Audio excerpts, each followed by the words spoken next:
Bismillahirrahmanirrahim. Dear students, Assalamu alaikum. You are watching Easy Science with Abrar Tanoli. Students, आज हम 10th class की physics से electric field study करेंगे, लेकिन मैं सजेस्ट करूंगा कि सेकेंड ईयर के स्टूडेंट्स भी इस लेक्चर को लाजमन देखें। आगे बढ़ने से पहले आपसे रिक्वेस्ट है, अगर चैनल पे नए हैं तो चैनल को सब्सक्राइब कर दें और बेल आइकन को प्रेस कर लें ताकि हर नई आने वाली वीडियो आप तक फ़ौरन पहुंच सके। टॉपिक की जाने बढ़ते हैं। इलेक्ट्रिक फील्ड क्या चीज़ होती है? The region around a charge where force of attraction और repulsion can be felt by a test charge. कहता है जी, रीजन अराउंड ए चार्ज, किसी भी चार्ज के आसपास वो इलाका होता है जिसमें कोई भी test charge, this is the test charge, कोई भी टेस्ट चार्ज लेके आए तो वो फोर्स ऑफ अट्रैक्शन फील करता है या फोर्स ऑफ रिपल्शन। अगर दो सिमिलर चार्जेस होंगे तो फोर्स ऑफ रिपल्शन होगी, और अगर दो अपोजिट चार्जेस होंगे तो फोर्स ऑफ अट्रैक्शन होगी। अब स्टूडेंट्स, जिस तरह आपके पास कोई भी एक मैग्नेट होता है, मैग्नेट के दो पोल होते हैं, नॉर्थ और साउथ। अब कोई दूसरा मैग्नेट, लेट अस सपोज आप इस एरिया के अंदर लेके आ जाते हैं, इस बाउंड्री को टच कर लेते हैं, तो ये वाला मैग्नेट इसके ऊपर फोर्स ऑफ अट्रैक्शन लगा सकता है या फोर्स ऑफ रिपल्शन। अब ये एरिया इसका फील्ड है। इसी तरह जो चार्ज होता है, चार्ज की भी जो फील्ड होती है उसको हम इलेक्ट्रिक फील्ड कहते हैं, जिसमें वो किसी दूसरा चार्ज वायर से लेके आए तो उसके ऊपर फोर्स ऑफ अट्रैक्शन लगाए या रिपल्शन। स्टूडेंट्स, यहाँ पे आपके पास दो चार्जेस हैं। इस चार्ज को हम सोर्स चार्ज कहते हैं और इसको हम टेस्ट चार्ज कौन सा होता है?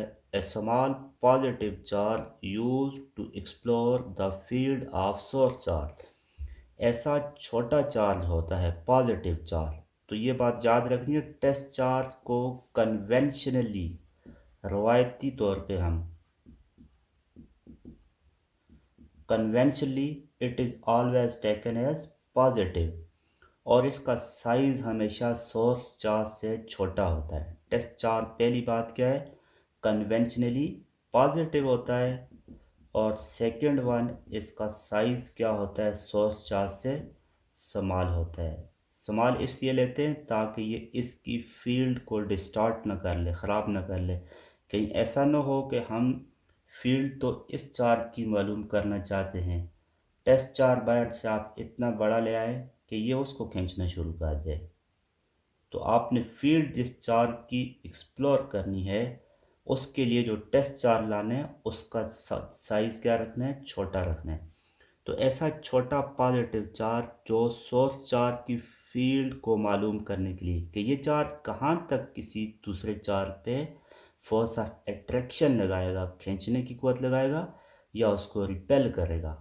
तो आपको पता है, जब सिमिलर चार्जेस होंगे तो दोनों रिपेल करेंगे, अपोजिट होंगे तो एक दूसरे को अट्रैक्ट करेंगे।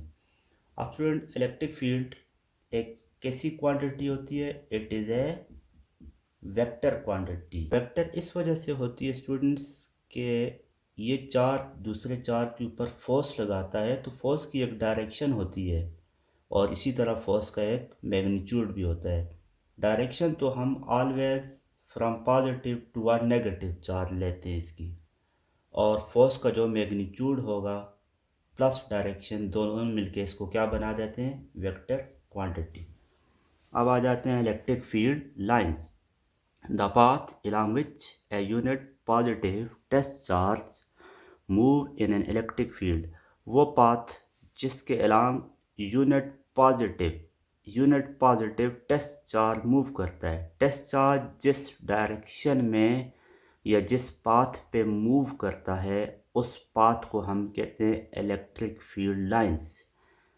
Students, the imaginary lines to visualize electric field magnitude and direction, ये इसकी सेकंड डिफिनीशन है।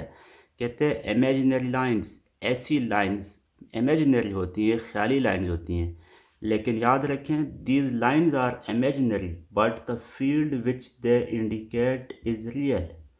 क्योंकि चार के आसपास फील्ड तो होती है, इस वजह से हम इस लाइंस को इमेजिनरी लाइंस कहते हैं, ख्याली लाइन अपने मकसद के लिए डालते हैं ताकि हमें पता चल जाए कि इलेक्ट्रिक फील्ड की डायरेक्शन कौन सी है और इलेक्ट्रिक फील्ड किस किस एरिया पे स्ट्रांग है और कितने एरिया पे ये वीक है। नियर द चार्ज ये स्ट्रांग होगी, अवे फ्रॉम द चार्ज ये वीक होगी। तो इलेक्ट्रिक फील्ड लाइंस इमेजिनरी होती हैं लेकिन फील्ड चार्ज की रियल होती है। और ये इलेक्ट्रिक फील्ड लाइंस हम क्यों डालते हैं? To visualize electric field magnitude, ताकि हम इलेक्ट्रिक फील्ड का मैग्नीट्यूड देख सकें और उसकी डायरेक्शन। अब इसकी कुछ प्रॉपर्टीज़ होती हैं इलेक्ट्रिक फील्ड लाइंस की। Students, first one, electric field lines of isolated positive charge. अगर आपके पास कोई भी एक आइसोलेटेड पॉजिटिव चार्ज लिया हुआ है आपने, एक चार्ज कौन सा है? पॉजिटिव चार्ज है, तो उसके लिए क्या होती हैं? These field lines are outward or emerges. Positive charge से ये इलेक्ट्रिक फील्ड लाइंस एमर्ज होती हैं, बाहर निकलती हैं।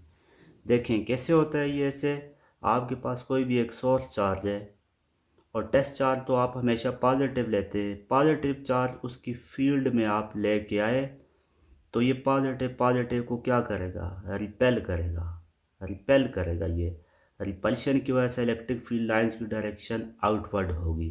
तो इसलिए किसी भी पॉजिटिव आइसोलेटेड चार्ज के लिए इलेक्ट्रिक फील्ड लाइंस आउटवर्ड होती हैं।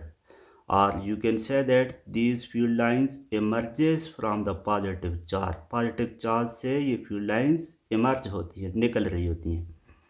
अब अगर आपके पास आइसोलेटेड नेगेटिव चार्ज है तो उसके लिए फील्ड लाइंस आर इनवर्ड, उनकी डायरेक्शन क्या होती है? इनवर्ड। या आप कह सकते हैं electric field lines terminate on negative charge. Negative charge पे इलेक्ट्रिक फील्ड लाइंस क्या करती हैं? टर्मिनेट होती हैं, ख़त्म होती हैं या इंटर होती हैं उसमें। कैसे? स्टूडेंट्स, अब आपने अगर सोर्स चार्ज ले लिया कोई भी नेगेटिव और बाहर आपके पास टेस्ट चार्ज, ये तो कन्वेंशनली आप हमेशा पॉजिटिव लेते हैं, तो नेगेटिव चार्ज पॉजिटिव को अपनी जानिब अट्रैक्ट करेगा। अट्रैक्शन की वजह से इलेक्ट्रिक फील्ड की direction from positive toward negative होगी। अब यहाँ पे क्या हो रहा है जी? These field lines are inward. It seems कि फील्ड लाइंस नेगेटिव चार्ज में इंटर हो रही हैं, इसीलिए हम कहते हैं कि नेगेटिव फील्ड लाइंस के लिए इनकी डायरेक्शन इनवर्ड होती है। तो पॉजिटिव के लिए outward or emerges and for negative these are inward or terminates on negative charge. Students, third property में आते हैं। जब बोथ अपोजिट चार्जेस हों, आपने एक पॉजिटिव चार्ज लिया, एक नेगेटिव चार्ज लिया, तो electric field lines emerge from positive and terminate on negative. Field line positive से बाहर की जानिब निकलती हैं और इंटर होती है या ख़त्म होती हैं ऑन नेगेटिव चार्ज। अब ये फील्ड लाइन स्टूडेंट्स, इसकी एक और प्रॉपर्टी भी यहाँ पे आप लिख सकते हैं। जहाँ पे फील्ड लाइंस एक दूसरे के क्लोज होती हैं, इट इंडिकेट कि इलेक्ट्रिक फील्ड की स्ट्रेंथ यहाँ पे स्ट्रांग है। जितना ज़्यादा आप इससे अवे जाते जाएंगे, दूर जाते जाएंगे, इलेक्ट्रिक फील्ड की स्ट्रेंथ वीक होती जाएगी, कम होती जाएगी। Near the charge electric field is strong, away from the charge electric field is weak. Fourth one student, अगर आपके पास दोनों सिमिलर चार्जेस हैं तो दोनों सिमिलर चार्जेस में रिपल्शन की वजह से electric field at the middle is zero. क्योंकि इधर भी आपने पॉजिटिव चार्ज लिया, यहाँ पे भी पॉजिटिव चार्ज, ये फील्ड लाइन जब उधर से इसकी जानिब भी सिमिलर फील्ड लाइंस आएंगी तो ये एक दूसरे को रिपेल करेंगी, जिसकी वजह से ये बेंड हो जाएंगी, अवे बेंड हो जाएंगी और इलेक्ट्रिक फील्ड मिडल में ज़ीरो हो जाएगी। इसी तरह नेगेटिव दोनों चार्जेस हों तो वहाँ पे भी यही केस होगा। Fifth one, these field lines never cross each other. Electric field lines किसी भी पॉइंट पे दो फील्ड लाइन क्रॉस नहीं करती, कट नहीं करती। क्यों? Otherwise electric field have two direction. तो फिर इलेक्ट्रिक फील्ड की दो डायरेक्शन होगी और ये फिज़िकली पॉसिबल नहीं है। This is the most important property of electric field lines. अब लास्ट टॉपिक है स्टूडेंट्स आज का आपके पास electric field intensity. What is electric field intensity? Theoretically अगर आप इसको डिफाइन करें, strength of electric field at any point. Electric field की कितनी स्ट्रेंथ है, कितनी ताकत है किसी भी पॉइंट पे। अब ये बात आपने नोट करना ही है कि इलेक्ट्रिक फील्ड ऑल डायरेक्शन में होती है, all three direction. It means applicable like in space. तो अब इसकी कितनी स्ट्रेंथ है? अगर आप चार्ज के नज़दीक हैं तो इसकी स्ट्रेंथ स्ट्रांग होगी, जब आप चार्ज से दूर होंगे तो स्ट्रेंथ वीक होगी। सिमिलर जिस तरह आपके पास कोई भी मैग्नेट होता है तो मैग्नेट के पास दूसरा मैग्नेट, उसके ऊपर वो ज़्यादा फोर्स ऑफ अट्रैक्शन रिपल्शन लगाता है, जब उससे आप दूर रखेंगे तो उसके ऊपर कम फोर्स ऑफ अट्रैक्शन या रिपल्शन लगाते हैं। तो यही केस आपके पास चार्ज में भी होता है। अगर आप इसको स्टूडेंट्स मैथमेटिकली देखें तो electric field is defined as force on a unit positive charge. Mathematically force on a unit positive charge. Students अगर आपके पास कोई भी एक सोर्स चार्ज नेगेटिव लिया, आप उसकी फील्ड में पॉजिटिव चार्ज लेके आए 1 कूलम का। अब इसके ऊपर जितनी भी फोर्स लगाएगा source charge, force on a unit positive charge, source charge जितनी भी फोर्स लगाए टेस्ट चार्ज के ऊपर, इसको हम कहते हैं जी इलेक्ट्रिक फील्ड इंटेंसिटी। अब वो कितनी फोर्स लगाएगा?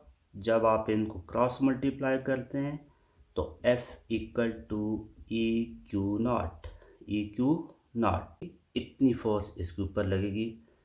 इलेक्ट्रिक फील्ड इंटेंसिटी कैसी क्वांटिटी है? It is a vector quantity.